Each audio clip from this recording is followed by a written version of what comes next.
Welcome, folks. We are at the second episode of our not blowing our Tradeify accounts and being able to copy trade series.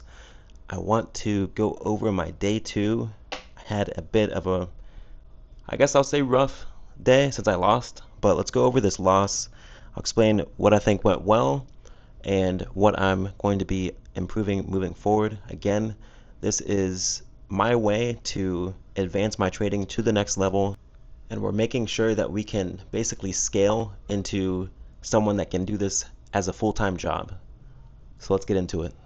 And you'll notice Hanoi is still the backdrop here. We are still in Vietnam and we're working on, I think this view is just more fun for you guys to just see. All right, guys, I just recorded that whole thing and it was on the wrong screen. So now I have to completely do another 20-minute recording here, but it is what it is. Hey, I'm still gonna do it.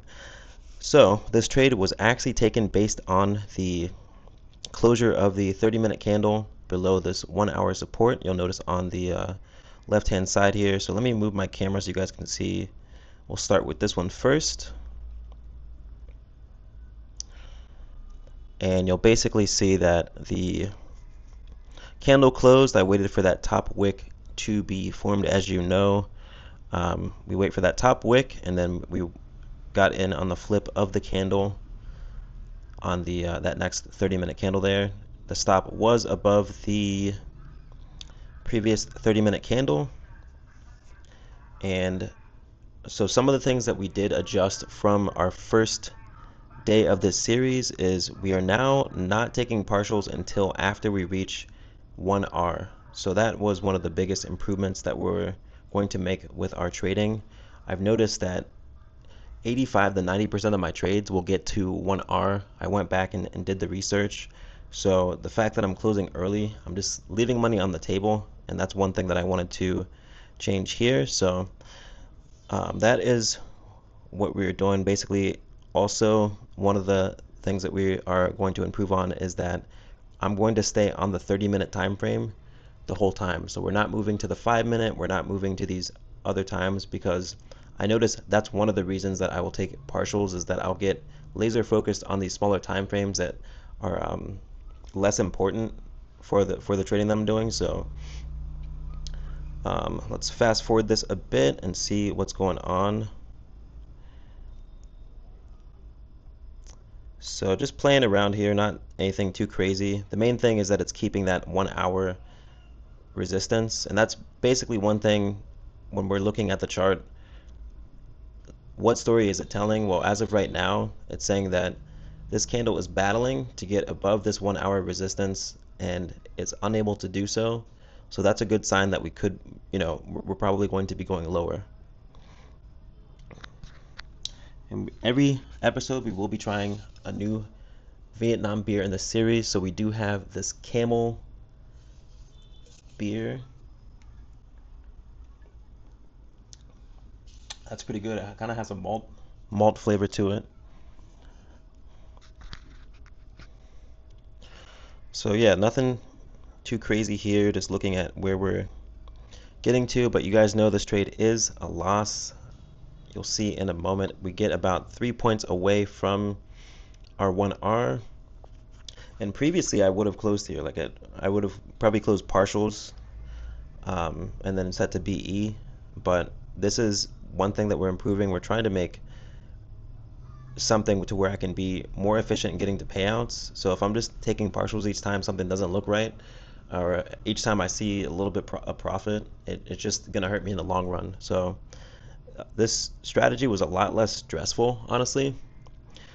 Just the fact that I'm not having to move things around, it's just, TP or stop loss. So I was just moving around, just doing other things while this was going on, because it really makes it a lot simpler. And I think that's kind of what I wanted to get to here, is that we need an easier to follow strategy, especially when you're copy trading. I think in the long run, it's just going to be a lot better for me. So you'll see the candle is battling here, struggling to get further down. And this is actually where I closed the last trade that you see in the series.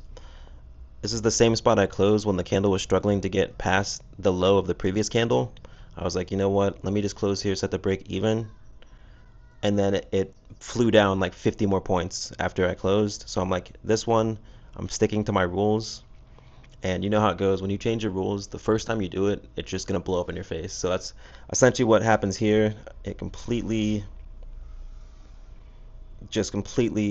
reverses, hits my entry. Next candle, extremely bullish. Um, but then it does try to go back down. Like a lot of these candles did attempt to break lower, but it just didn't have enough juice. So this candle tried to break lower, and boom. I thought I was actually going to be out on that candle because it spiked so fast. So this is 2 hours into the trade at this point, and next candle was just is this the one? No. So yeah, this one also almost took me out. Still not doing anything. Um, and then this one was, I was thinking, okay, we're finally making the bear structure that I was expecting. It looks like it's going to go back to at least to my entry. I still wouldn't have closed. I'm going for full TP, but then it just makes the worst candle possible, guys, for shorts. It completely makes a massive rejection wick to the bottom side. And at that point, I pretty much knew I was cooked. I probably had more information on the first time I did this, but I'm just trying to.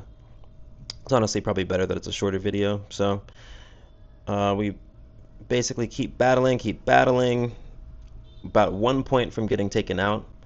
And the funny thing is, with this trade, it was actually so it almost hit my TP by 3 points, and then it stops me out by going about 2 points above my stop, so it takes me out of the trade. And then from then on, it just dumps the rest of the day. And about 8 hours later, at 8:30 a.m., it finally would have hit my TP. So that's one thing. There's not anything I would really change about the trade. The structure was there. It basically just didn't have enough momentum to go that 3 points extra. And again, with my research, I've seen that my trades have been getting to 1R or more. So for me to have taken partials or closed or done anything like that, I would be continuing to limit myself. And in the long run, this is what this series is about.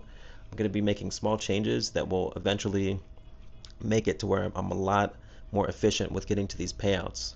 So that's going to do it, guys. That was essentially the trade. You saw what improvements I made and what I'm planning on doing moving forward. But the biggest ones are we're not taking partials until we get to 1R.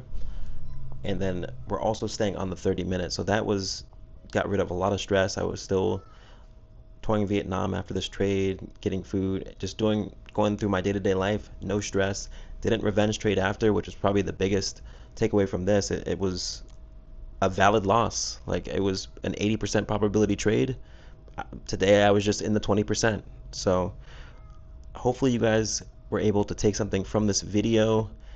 I apologize, that first recording did not make it through. There might have been some more gems in there, but hopefully at the very least this one was helpful. And comment down below if you might use some of those strategies that you saw me use in this video, and make sure to subscribe to see the rest of the series.